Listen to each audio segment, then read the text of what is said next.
Imagina tentar, sei lá, fundar um movimento global hoje em dia e escolher como símbolo principal a imagem de uma cadeira elétrica. Nossa, seria péssimo. Exato. Ou talvez usar no pescoço um pingente de uma seringa de injeção letal, sabe? Soa como um pesadelo total de relações públicas. Um pesadelo de marketing absoluto. Tipo, ninguém em sã consciência adotaria um instrumento de execução brutal do Estado como um emblema de esperança, né? Mas a grande ironia da história é que foi exatamente isso que aconteceu há uns 2000 anos com a cruz romana. E é exatamente essa a premissa que guia a nossa imersão de hoje. Isso. A nossa missão hoje é cruzar fronteiras disciplinares para analisar o sofrimento e a morte de Jesus Cristo. E, olha, temos em mãos uma pilha de fontes simplesmente fascinantes. Periódico JEMA, estudos de legistas super renomados como o Dr. Frederick Zugibe, Sim, o material dele é chocante. muito chocante. E, além disso, registros arqueológicos recentes e textos de teologia bem profundos, tipo o clássico A Cruz de Cristo, do John Stott. E o que eu acho mais legal dessa pilha de fontes é que o objetivo aqui não é debater o evento a partir de um púlpito religioso. Não é nada disso. Não, de jeito nenhum. A proposta é dissecar o que a história secular, a arqueologia moderna e a ciência médica contemporânea revelam, sabe, sobre a realidade física mesmo. A mecânica e o peso psicológico absoluto de uma crucificação. Exato. E claro, a partir daí tentar entender a lógica teológica que fundamentou a subversão desse símbolo. Como que a engenharia de tortura de um império implacável sofreu essa mutação bizarra até se tornar, sei lá, o ícone mais reconhecido da civilização ocidental. E é sempre muito vital reforçar para quem nos ouve que a nossa regra de engajamento aqui não é tomar lados. A ideia é investigar a riqueza absurda desses materiais originais que a gente reuniu. Juntar os achados de legistas, de historiadores e a análise minuciosa dos teólogos para montar esse quebra-cabeça. Bom, então vamos lá. Para entender o símbolo, a gente precisa primeiro encarar a engenharia literal da coisa, né? As fontes traçam uma linha do tempo muito específica. E ao contrário do que muita gente pensa, a cruz não foi uma invenção romana. Longe disso. A semente desse método remonta, na verdade, aos assírios. Os assírios. Isso, eles usavam um empalamento puro e simples mesmo para aterrorizar inimigos capturados. Aí mais pra frente, os medos e os persas começaram a desenvolver o que a gente hoje reconhece como crucificação, mantendo a vítima suspensa e viva por mais tempo. E tem relatos até do Alexandre o Grande, né? Sim, os relatos históricos apontam que ele usou o método em grande escala nas campanhas dele. Mas, contudo, foram os romanos que realmente institucionalizaram a prática. Eles transformaram o negócio numa ciência. Exatamente, eles transformaram a cruz numa máquina super calculada de dissuasão militar e, claro, controle social das massas. Ok, então vamos desvendar isso. Porque os romanos, lendo as fontes, a gente vê que eles eram incrivelmente seletivos sobre quem ia para o madeiro. A leitura dos textos antigos mostra que cidadãos romanos, via de regra, estavam protegidos dessa punição. Sim, a lei os protegia. A crucificação era o que eles chamavam de servius supplicium, a punição dos escravos. E essa distinção social era basicamente a alma do método. Roma reservava esse destino só para as camadas mais marginalizadas e perigosas, tipo, sobre a ótica do império, né? Rebeldes. Rebeldes, escravos, desertores de guerra, piratas e aqueles insurgentes políticos nas províncias recém-conquistadas. Porque, olha, se a intenção do Estado fosse só eliminar uma vida, Uma espada resolvia. uma espada executaria o trabalho em segundos. O propósito da cruz era aniquilar a dignidade humana. O Cícero, o grande orador, resumiu bem o sentimento da elite romana quando ele afirmou que a palavra cruz deveria ser banida não apenas do corpo de um cidadão romano, mas dos olhos, dos ouvidos e dos pensamentos dele. Caramba. Ele classificou a cruz como uma punição muitíssimo cruel e repugnante. E o que me deixa perplexo, mas muito perplexo mesmo, ao ler os registros arqueológicos, é o contraste entre a escala do uso e as evidências físicas. Ah, sim, o vácuo arqueológico. Exato, porque os textos falam do general Tito crucificando tantas pessoas durante o cerco de Jerusalém que, segundo os relatos, simplesmente faltou madeira na região. Faltou árvore, né? Milhares e milhares de cruzes. No entanto, o registro arqueológico global possui apenas 2 esqueletos com evidências físicas inquestionáveis dessa prática em todo o mundo. É um vácuo que intriga os pesquisadores até hoje. O primeiro achado foi em Jerusalém, em 1968. Era um homem do primeiro século que os arqueólogos identificaram como Yehohanan. E o segundo é super recente. Muito. O segundo caso foi descoberto na vila de Fenstanton, em Cambridgeshire, no Reino Unido, em 2021. Reino Unido. Isso. E o fato de encontrarmos evidências nas duas extremidades do Império, lá da Judéia até a Grã-Bretanha, confirma demais o alcance tático dessa punição. E esses achados, especialmente o de Yehohanan, destroem completamente aquela imagem mental higienizada que a arte clássica nos deixou. Totalmente. Porque quando a gente caminha por um museu e olha para a pintura renascentista, a gente vê corpos serenos, braços abertos numa simetria perfeita, um pé ali perfeitamente sobreposto ao outro na base da cruz. E quase sempre um tecido cobrindo o quadril, né? Sempre. Mas o esqueleto de Yehohanan conta uma história brutalmente diferente. O prego encontrado nele atravessava o osso do calcanhar na horizontal. E, ainda estava preso a um fragmento de madeira de oliveira. E esse detalhe anatômico muda toda a biomecânica da cena. Um prego horizontal no calcanhar indica que os pés não ficavam sobrepostos de forma graciosa na frente da madeira. As pernas ficavam, na verdade, abertas. Escarranchadas? Isso, com um pé pregado de cada lado da haste vertical. Era uma posição bem grotesca que forçava os joelhos a ficarem dobrados num ângulo simplesmente insuportável. E, além disso, essa ideia do tecido de pudor é uma invenção artística bem posterior. Então eles ficavam nus? Completamente nus. As fontes históricas são unânimes e muito diretas quanto a isso. Nossa, então não tinha nenhuma concessão à decência humana? O indivíduo ficava suspenso a poucos metros do chão, totalmente vulnerável aos elementos? Sim, e os historiadores relatam coisas terríveis, tipo cães selvagens atacando os pés das vítimas. Cães? Meu Deus! Cães. E aves de rapina mutilando olhos e genitálias enquanto a pessoa ainda respirava. Isso me faz questionar muito, por que essa imagem foi tão filtrada ao longo dos séculos? Bom, se conectarmos isso ao cenário maior da história da arte, a intenção da arte sacra era justamente amenizar o choque visual traumático, sabe? Para poder focar no sacrifício divino e espiritual da coisa. Entendi. Para não espantar o fiel, talvez. Exato. Mas o objetivo do sistema de justiça romano na época era exatamente o oposto disso. Era a destruição visual e pública do indivíduo. A cruz funcionava quase como um outdoor do império, Um aviso. transmitindo uma mensagem muito clara de que este é o destino de quem desafia a ordem de Roma. Então a perda da humanidade precisava ser muito explícita, vergonhosa e insuportável de se olhar. Aqui é que a coisa fica realmente interessante, porque saindo dessa engenharia arqueológica e mergulhando na literatura médica, a atrocidade ganha contornos fisiológicos absurdos. É a anatomia da agonia mesmo. Sim. Analisando o que acontece biologicamente com o corpo humano submetido a essa postura, a medicina forense detalha um processo de falência múltipla, que começa, na verdade, muito antes da fixação na madeira. As fontes citam aquele estresse psicológico prévio, desencadeando reações raríssimas. Como a hematidrose, Isso, a hematidrose. o famoso suor de sangue.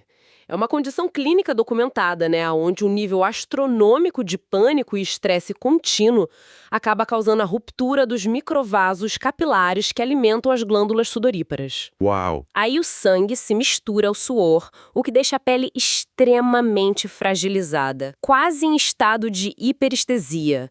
E isso antes mesmo de a vítima sofrer qualquer trauma físico direto. E o trauma direto vinha em seguida com os açoites romanos, né? Lendo os estudos daquele patologista-chefe, o Dr. Frederick Zugder, Sim, o trabalho dele é fenomenal. fica muito evidente que o instrumento usado, o flagelo, era uma arma de mutilação em massa. Não era um chicotinho de couro liso. Ele era composto por tiras que traziam nas pontas, amarradas, fragmentos afiados de osso de ovelha e bolinhas de chumbo. O impacto disso na pele devia ser indescritível. E considerando a lei local que limitava a punição a 39 golpes, e se a gente assumir um chicote de 3 tiras, a matemática do trauma aponta para cerca de 117 perfurações lacerantes. O Dr. Zugib até argumenta que isso sozinho já colocava a vítima à beira da morte. Com certeza. O tecido subcutâneo e a musculatura profunda eram literalmente arrancados. Essa hemorragia massiva arrastava o corpo para o que a medicina hoje chama de choque hipovolêmico grave. Que é a perda de sangue, certo. Isso, é o colapso pela perda drástica de volume sanguíneo. O coração entra em taquicardia severa para tentar bombear um sangue que, não existe mais, a pressão arterial despenca e os órgãos periféricos começam a falhar por pura falta de oxigenação. Meu Deus. E sem contar o detalhe da coroa, porque a botânica forense sugere que eles usaram o espinheiro de Cristo sírio.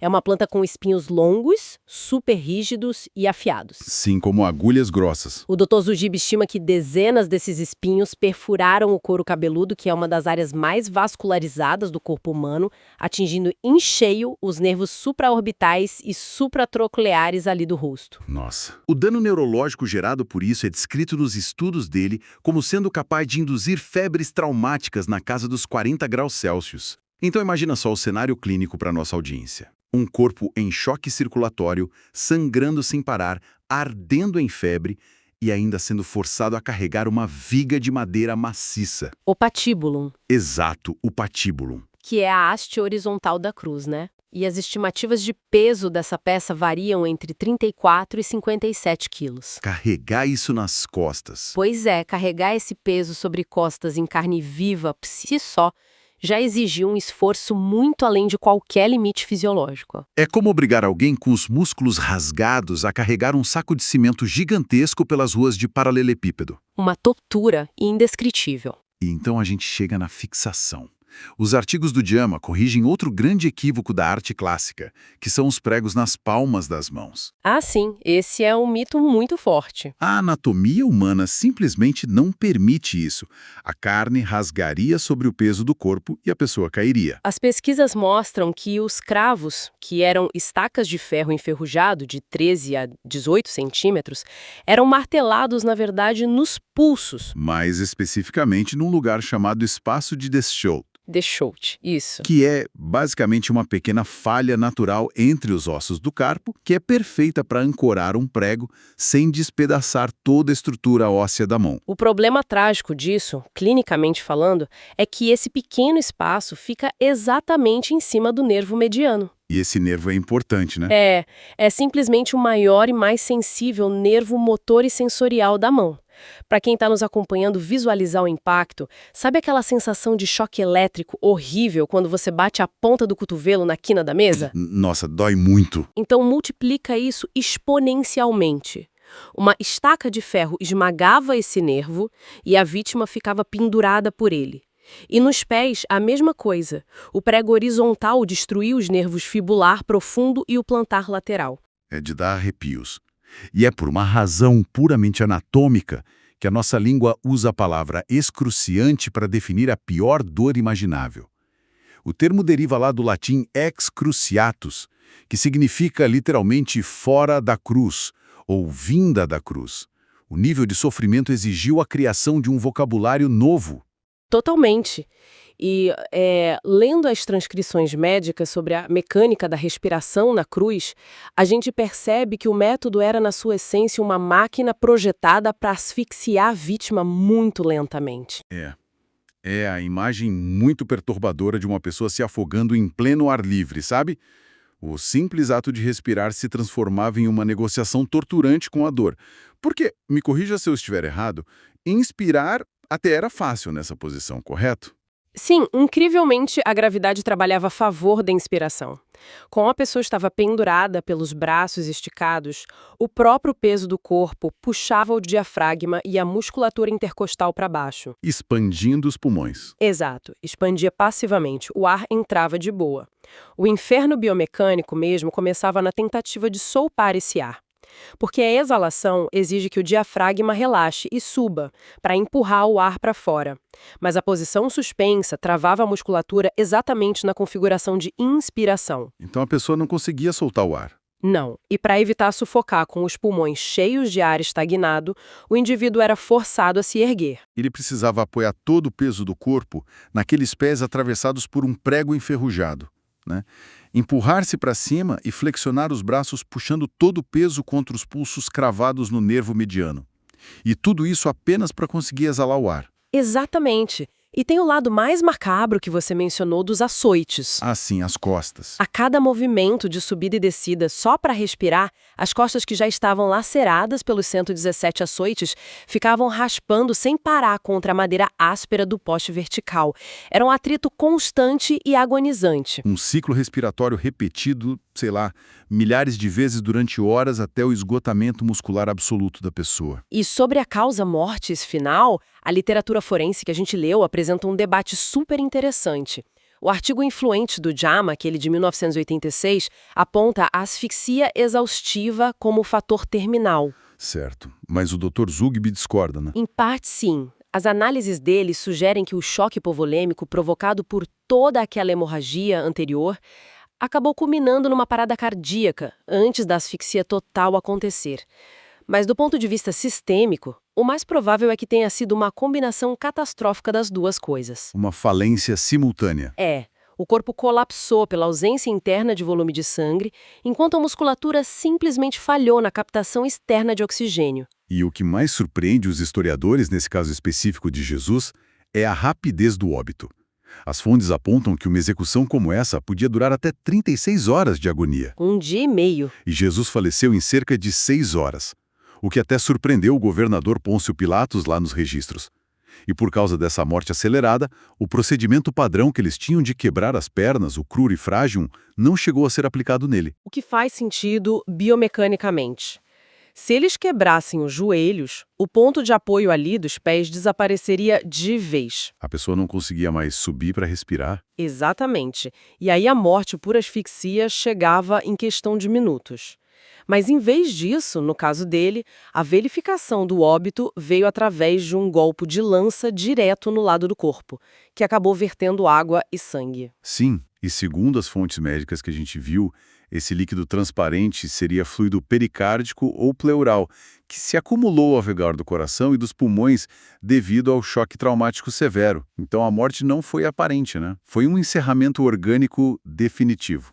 Isso encerra a nossa análise mais física e forense. Mas olha, para compreender o evento na sua totalidade, baseada nas fontes que a gente tem, precisamos fazer uma transição de paradigma agora. Entrar na teologia. Exato. Quando a gente mergulha nos textos teológicos submetidos a nós, e eu destaco muito o trabalho meticuloso do John Stott aqui, o centro de gravidade da coisa muda completamente. É muito louco isso. Porque a premissa central de Stott é que essa brutalidade fisiológica toda, da qual a gente acabou de falar, não foi o núcleo real do evento. A verdadeira carga da crucificação estava na angústia moral e na mecânica do que a teologia chama de substituição. E é uma virada narrativa bem abrupta, né? Porque a leitura superficial ali do evento foca muito na execução de um líder religioso que foi oprimido por Roma. Ponto. Mas o Stott evoca o texto antigo do profeta Isaías, o capítulo 53. A famosa figura do servo sofredor. Isso. Para argumentar que a morte não foi um assassinato acidental ou uma fatalidade judicial que saiu de controle. Na lógica dos textos teológicos, foi um ato de autodeterminação absoluta. Um sacrifício voluntário e arquitetado. Sim. Isso altera drasticamente a interpretação daquele famoso momento no jardim do Getsêmani, quando Jesus demonstra pavor e pede que o cálice seja afastado dele. Porque qualquer um de nós lendo as descrições médicas que a gente acabou de listar, assumiria, que ele estava simplesmente apavorado com a tortura, com os pregos, com a asfixia. O que seria super natural, né? Muito natural.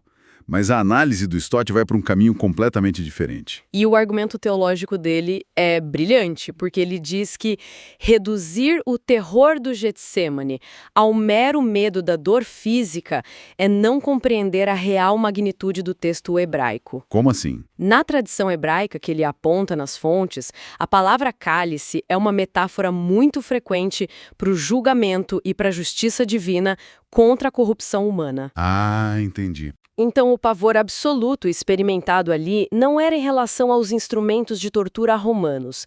Era, na verdade, um terror espiritual e existencial imenso ante a perspectiva de absorver, de forma concentrada, a penalidade por toda a fratura moral da humanidade. Pesado? Muito. Para alguém que o texto cristão descreve como estando intrinsecamente ligado ao divino desde sempre, enfrentar essa ira justa e, o pior, a separação espiritual dessa comunhão, era um terror infinitamente superior à asfixia física. E a rejeição em volta dele foi total, né? Foi construída em múltiplas camadas ali. É notável, lendo história, notar o isolamento progressivo. Primeiro ele é traído por alguém do círculo mais íntimo, depois condenado pela elite religiosa. Que, curiosamente, era frequentemente o alvo das críticas dele sobre hipocrisia. Exatamente. Aí, abandonado pelas multidões populares que poucos dias antes estavam lá celebrando a chegada dele com hosanas. E, finalmente, ele é descartado pela máquina burocrática estatal com aquela famosa cena de Pilatos lavando as mãos. O clímax desse isolamento ecoa num grito registrado nos textos ali durante as horas finais. Eloi, Eloi, lama sabachthani. Meu Deus, por que me desamparastes? Isso, que é uma citação direta do Salmo 22. É basicamente o ápice do desespero. E o que é mais fascinante aqui é ver como a teoria da satisfação penal, que é super detalhada pelos Todds, disseca esse grito. Observadores leigos e historiadores muitas vezes interpretam isso como sendo uma falha na crença no último instante, tipo uma desistência. Cadê Deus agora? Exato.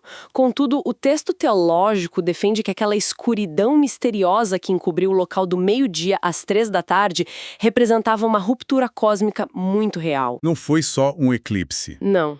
Na visão do texto, não foi uma perda de fé de um homem sofrendo, mas sim um desmembramento insondável dentro da própria Trindade. A lógica teológica afirma ali que Deus assumiu literalmente a posição do infrator, atraindo para si toda a penalidade da quebra da lei moral. Então, o que tudo isso significa, né? Porque aqui a gente chega na grande barreira intelectual que muita gente da nossa audiência pode enfrentar ao estudar esse material. Se a premissa máxima dos textos é que Deus é amor, por que a necessidade de um pagamento tão gráfico e violento assim? Soa contraditório à primeira vista. Soa como um sistema jurídico muito primitivo, sabe? A imagem que vem à mente da gente é de um juiz super zangado e implacável punindo um terceiro, que era inocente, só para satisfazer a própria indignação. Parece uma transação profundamente injusta no fim das contas. E olha, o próprio Stott reconhece isso nas fontes. Ele diz que essa é a maior crítica secular à doutrina cristã moderna. Mas ele a desmonta com uma mudança de perspectiva muito genial. Que seria? Essa analogia do juiz furioso punindo um réu alheio se quebra completamente quando a gente entende a identidade dos envolvidos na visão cristã. A genialidade conceitual, segundo essas fontes, é que não se trata de uma negociação entre partes desconectadas. O juiz que exige a justiça perfeita e a vítima que sofre a penalidade são, em essência, a mesma pessoa. Uau! Então o juiz projeta a sentença, mas em vez de mandar o réu ir lá pagar uma dívida que seria impossível, ele tira a própria toga, desce da tribuna, se coloca lá no banco dos réus e paga o preço com o seu próprio sangue. Uma síntese excelente. É exatamente isso. O próprio divino absorve o impacto da punição que a sua própria natureza moral rigorosa exige. Faz muito sentido. É uma autoadação fundamentada num amor absoluto, onde a justiça e a misericórdia se fundem num único evento traumático. Ou seja, não há terceirização do sofrimento aí. E essa fusão paradoxal que, querendo ou não, provoca uma virada histórica espantosa depois. Porque o tormento físico acaba lá no fim daquela sexta-feira no século I. Só que a partir dali, os registros historiográficos atestam simplesmente a metamorfose mais implausível de toda a história humana. Sem dúvidas. O símbolo que foi projetado com uma perfeição técnica bizarra pelos militares romanos para significar humilhação, morte de escravos e o terror do Estado. Esse símbolo sofre uma mutação brutal e emerge séculos depois como grande ícone de redenção e esperança.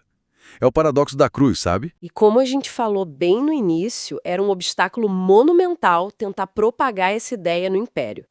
O escritor apostólico Paulo chegou a registrar, quando ele escrevia aos Coríntios, que a mensagem da cruz soava como pura estupidez e loucura para a mentalidade greco-romana da época. Com certeza.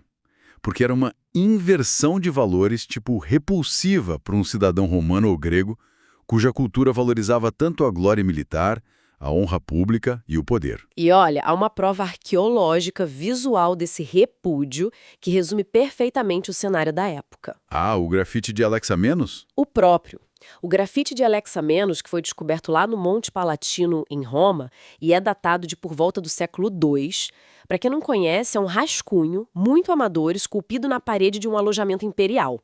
A imagem retrata um homem reverenciando uma figura crucificada. Só que a figura cravada na cruz possui a cabeça de um burro. Nossa, pesadíssimo. E a inscrição em grego arremata ali embaixo. Alexamenos adora o seu Deus. É o escárnio materializado, né? A zombaria nua e crua daquele ideia imbecil, sob a ótica imperial, de prestar culto a um escravo que foi executado na pior ferramenta de tortura do Estado. Mas aí a gente avança algumas poucas gerações e o impossível acontece. A reviravolta. O imperador Constantino adota a cruz sobre o famoso Inox Signo Vincis, que é com este sinal vencerás. O emblema que o soldado desenhou na parede só para zombar do colega vira o estandarte que marcha na frente do imperador inteiro. Inacreditável. E textos de pensadores da época, como Tertuliano, documentam que as pessoas comuns começaram a desenhar a cruz na testa como parte das suas rotinas normais, tipo ao acordar, ao comer e ao viajar. A vergonha máxima foi domesticada pela sociedade. Isso levanta uma questão super importante sobre a durabilidade desse movimento ao longo dos séculos. Por que o cristianismo incipiente não tentou maquiar o final humilhante do seu líder, sabe? Eles não esconderam a pior parte. Exata. A Igreja Apostólica não espalhou lendas de que ele ascendeu aos céus numa carruagem de fogo maravilhosa fugindo de Roma, ou que ele morreu brandindo uma espada gloriosa numa batalha. Eles pegaram a tortura cruel do Servi Supplicium e a colocaram bem no centro brilhante da sua doutrina. Eles sustentaram a premissa de Isaías 53 do sofrimento redentor. Aquela ideia super inovadora de que a agonia dentro dessa ótica não é o fim fútil e a falha de uma vida. Não é uma derrota final. Mas sim um canal misterioso e necessário para o triunfo sobre o mal e para a restauração da dignidade humana. A premissa era que o sofrimento divino legitimava as feridas da própria humanidade. É impressionante ver como uma única sexta-feira na Judéia consegue suportar o escrutínio de tantas disciplinas diferentes hoje.